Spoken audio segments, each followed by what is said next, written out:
अस्सलाम वालेकुम व्यूवर्स, कैसे हैं आप सब लोग। उम्मीद करती हूँ कि आप सब खैरियत से होंगे और जहाँ पर भी होंगे खुश होंगे, आबाद होंगे। आप सबकी दुआओं से मैं भी बिल्कुल ठीक हूँ और पहले से ज़्यादा अच्छा महसूस कर रही हूँ, बेहतर महसूस कर रही हूँ।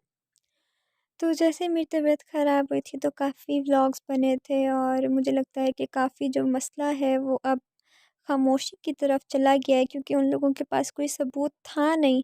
सिर्फ़ बात इतनी थी कि सोनिया ने स्मोकिंग क्यों की और इतना वो वसीम अंकल ने बहुत तमाशा टाइप एक जो था ना अपना वो दिखाया और ख़ैर से अपना ही चैनल बंद करवा के बैठ गए और अब वो कह रहे हैं कि हैक हो रहा है, जो कि मुझे नहीं लगता कि ये बात सच है, क्योंकि जितने इन्होंने हमसे झूठ बोले हैं और जितना इन्होंने हम लोगों को अपना फ्रॉड वगैरह करके इन्होंने हम लोगों को दिखाया, एक अपनी मक्कारियाँ दिखाई हैं, उनसे मुझे नहीं लगता कि ये लोग अब ठीक सच बोल रहे हैं। और वैसे भी सोनिया के टाइटल्स में इस तरह महसूस होता ही नहीं है कि वो कहीं से सच बोल रही है।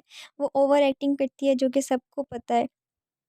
ख़ैर, इस मामले में मैं अब कोई बात नहीं करना चाहूँगी और मैंने देखा था कि जिन पे मैंने बात की थी, जो अंकल थे, गाज़ी अंकल, उनको मैं बताना चाहती हूँ कि मेरे व्लॉग का नाम मतलब चैनल का नाम ARF है, ठीक है? तो प्लीज़ ज़रा सही तरह से बोलिए, क्योंकि आपने देखा तो आपको चैनल का नाम तो याद होना चाहिए ना अंकल जी। लेकिन मैं इस मामले पे कोई बात नहीं करना चाहती, क्योंकि इस मामले पे बात करना बहुत फ़ज़ूल है। ये लोग जैसे हैं, इन्होंने अपना वही असर दिखाना है। वो कहते हैं ना कि एक गंदा होता है। मैं अब आपको एक एग्ज़ाम्पल देती हूँ कि आप सही सेब का 1 दर्जन आप लोग केले लेते हैं, ठीक है? उसके अंदर एक ख़राब केला डाल दें तो वो सारे जो केले होंगे ना वो ख़राब हो जाएँगे। तो इसी तरह यहाँ पे भी हुआ था और अब तो ख़ैर से इन्होंने काफ़ी झूठ बोल लिया है, जिसका हम लोगों को अंदाज़ा हो चुका है कि ये लोग हमारे साथ और कितना झूठ बोल सकते हैं। और इसके अलावा आजकल इनके टाइटल चल रहे हैं जी, नदीम भाई की शादी हो रही है, नदीम अंकल की शादी, हमें नहीं समझ आता कि क्या हो रहा है, कितना और हमसे झूठ बोलेंगे ये लोग। पहले ये लोग जो साबरा के साथ इन्होंने किया, ठीक है, मैं मानती हूँ साबरा ने बहुत गलत किया और मैं भी उनके खिलाफ़ जाती हूँ, ठीक है? लेकिन इन्होंने जितनी उनके ऊपर बातें की और जितना इनका रिएक्शन चैनल वालों ने साथ दिया, तब तक रिएक्शन चैनल वाले बहुत अच्छे थे। इतने अच्छे थे कि मैं आप लोगों को बता नहीं सकती, मैं देखती रहती थी। लेकिन जैसे ही इनके ऊपर बात की तो रिएक्शन चैनल वाले ही गंदे हो गए। रिएक्शन चैनल वाले, इनको ऐसे लगना शुरू हो गए जैसे पता नहीं क्या है, ये इनके सामने अगर आ जाएँ तो वो तो इनको दुनिया से ही गायब कर दें। तो अब इनसे एक वो सँभाली नहीं गई थी, बिल्कुल सही कहा था एसकेटी वाली ने कि एक सँभाली नहीं गई और दूसरी जो है वो लेने चले हैं, तो दूसरी भी नहीं मिलेगी इनको, क्योंकि उनको पता होगा कि ये लोग कितने फ्रॉड इंसान हैं, कितने फ्रॉड लोग हैं, ये लोग क्या-क्या कर सकते हैं, अब हर कोई अंदाज़ा लगा सकता है। और वैसे भी कभी इनका कहीं रिश्ता हो रहा होता है, फिर कहीं पे कहीं हो रहा होता है, फिर शादी हो रही है, फिर आज ये हो रहा है, वो हो रहा है। तो बस ये बात है कि जब इनके व्यूज़ थोड़े से कम हो जाएँ या इनके पास कोई टाइटल ना आए या इनको कोई दिमाग में इनकी कोई बात नहीं आती, तो फिर इनको ये आता है कि हम ज़रा ट्विस्ट लाते हैं अपने चैनल में ताकि व्यूज़ आ जाएँ और ज़रा अच्छे डॉलर हमें मिल जाएँ। जो इनकी मेन बेसिकली जो बात है ना वो ये है। और मुझे काफ़ी लोगों के कमेंट्स आए हुए थे जिनके ऊपर मैंने सिर्फ़ हार्ट का रिएक्शन दिया था, बट मैं उनको आज बताना चाहती हूँ कि आप लोग मुझे बात करते हैं क्या क्या कि इसने साबरा से पैसे लिए हुए हैं, इस वज़ह से साबरा की हमायतन बनती है, तो ये है, तो वो है, और बच्चों के बारे में बात करते हैं। तो बच्चे बहुत बड़े हैं और बच्चे अपने आप को समझते हैं, ठीक है? बच्चों को ब्लैकमेल किया जा रहा है। और एक ने पता नहीं कौन थी, उन्होंने मुझे कहा हुआ था कि अगर आप इन बच्चों की जगह होती, तो आप क्या करती? मैं अपनी मामा का साथ देती, क्योंकि उस माँ ने हमें पाला है, पोसा है और उसको हम अब इस तरह से सिला दें तो वो तो औलाद बेवफ़ाई कर रही है ना। माँ ने तो चलो जितनी बेवफ़ाई की वो तो उसके नसीब में, उसको शायद जितनी सज़ा मिलेगी वो तो उसके बारे में हम कहते हैं ना, लेकिन अभी तो हम इनके ऊपर बैठे हुए हैं ना कि इनको कैसे डिफेंड करें। तो फूफो ने कहा था कि मैं शादी नहीं करूँगी, मैं बच्चों की परवरिश करूँगी। तो बच्चों की परवरिश ये हो रही है कि वो टिकटॉक पे जाके डांस करें। अब यही बात आप लोग मुझे बताएँ। पहले फुप्पो आना शुरू हुई टिकटॉक पे, फिर लाइबा उसके साथ-साथ आती रहती थी, वो भी समाविया की फुप्पो ही लगती है। उसके बाद समाविया खुद अब खैर से अपना एक टिकटॉक अकाउंट बनाती है, उस पर आती है और अजीबो-गरीब से सॉन्ग्स होते हैं जिसके ऊपर वो वीडियो बनाती है, तो क्या ये माँ को देख के अच्छा लगेगा?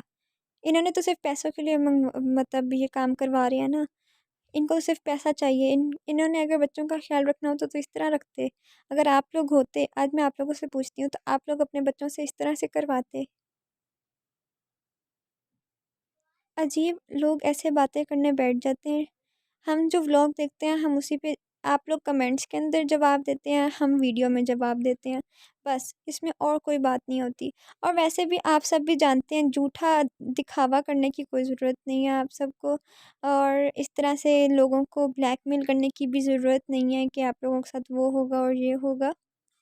क्योंकि हर किसी को पता है कि ये लोग बहुत ओवर एक्टिंग करते हैं। पहले इनके व्लॉग्स आते थे, हम भी देखते थे और बाकी लोग भी देखते थे, और इनके व्लॉग्स काफ़ी अच्छे होते थे, मगर अब जब से इनकी शादी हुई है, इनके व्लॉग्स नहीं अच्छे होते, और ये बात सच है। भले ही आप इनसे भी जाके पूछ लें ना, तो जिस दिन इन्होंने कमेंट से तंग आना है, तो इन्होंने भी कहना है कि हाँ, मैं ओवर एक्टिंग करती हूँ, मुझे पता है। और जहाँ तक ये कहती है ना कि मैं लोगों को इतना काबिल नहीं समझती कि मैं उनके मुँह लगूँ या उनके लिए वीडियो बनाऊँ, तो उनको एक बार मैं क्लियर करती चलूँ कि ये जिन लोगों को आप काबिल नहीं समझती ना, यही लोग आपके लिए ना लोगों के चैनल्स पे जाके आपको डिफेंड कर रहे होते हैं। अब लोगों के चैनल्स पे जाके आपके लिए कमेंट कर रहे होते हैं कि सोनिया बहुत अच्छे व्लॉग बनाती है और ये और वो। मेरी कोई पर्सनल दुश्मनी नहीं है दो सोनिया और वसीम से, ठीक है? मैं मुझे जहाँ गलत लगेगा मैं जिसका व्लॉग देखूँगी मैं वहाँ पे बात करूँगी, ठीक है? तो मेरे ऊपर ऐसे बात करने की ज़रूरत नहीं है, और जहाँ पे दी जा रही थी ना मुझे धमकी, तो अपनी धमकी अपने पास रखें और किसी और को दीजिएगा, ठीक है? बहुत बहुत शुक्रिया बहन आपका। आपने मेरा चैनल देखा और उसको विज़िट किया, उसमें से वीडियोस निकाल के देखी। आपका टाइम था और हमारे व्यूज़ थे। आप लोगों को ये लगता है तो आप लोग ये समझें, ठीक है? लेकिन हम लोग इस तरह के नहीं हैं। और रही बात आप लोग कहते हैं, तो अब आप लोग जवाब देना कि वसीम अंकल का चैनल कहाँ गया है? जहाँ उनको इतना गरूर था कि उनकी 20,000 की जो फ़ैमिली है, जो उनके सब्सक्राइबर हैं, वो कहाँ गए हैं? इतनी जल्दी तो कुछ नहीं होता। वीडियोज़ तो मैंने भी बनाई थी, वीडियोज़ तो एसकेटी और सोनू की दुनिया ने भी बनाई थी। उनके तो चैनल हैक नहीं हुए, उनकी वीडियोज़ तो ऐसे नहीं गई, उनका तो चैनल कहीं गायब नहीं हुआ। तो होना उसी का था, जो वो कह रहा था कि मैं हक सच की लड़ाई लड़ रहा हूँ। हक सच की लड़ाई लड़ने वाला तो मुझे लगता है कहीं गायब नहीं होता। इस वज़ह से प्लीज़ आप डिफेंड करें ना, और प्लीज़ इस तरह की बातें मत कीजिए कि सोनिया सही बनाती है, सोनिया ये करती है। देखिए जो बात गलत है वो गलत है, जो बात ठीक है वो ठीक है। जहाँ तक वो वीडियोज़ अच्छी बनाती थी, वहाँ तक मैंने अपना चैनल तक नहीं बनाया था, ठीक है? जहाँ पे मुझे अच्छा नहीं लगा, जहाँ पे मुझे लगा कि अब शायद वीडियो बनानी चाहिए या मुझे भी बोलना चाहिए, तो मैंने बोल दिया। अब इसमें इतनी कोई बड़ी बात तो नहीं है। और वैसे भी मैंने बहुत अरसे बाद वीडियो बनाई है, इस वजह से मैंने ये सब कुछ डिस्कस किया है, वरना मैं इन चीज़ों को और डिस्कस नहीं करना चाहती थी। और मेरे 200 सब्सक्राइबर कंप्लीट हो गए हैं, मुझे बहुत खुशी हुई है। ये सब आप सबका प्यार है जो मुझे सपोर्ट कर रहे हैं, इसी तरह सपोर्ट करते रहें और खुश रहें और मुझे दुआओं में याद रखिएगा। अल्लाह हाफ़िज़, और एक नए व्लॉग के साथ इंशाल्लाह दोबारा बात होगी।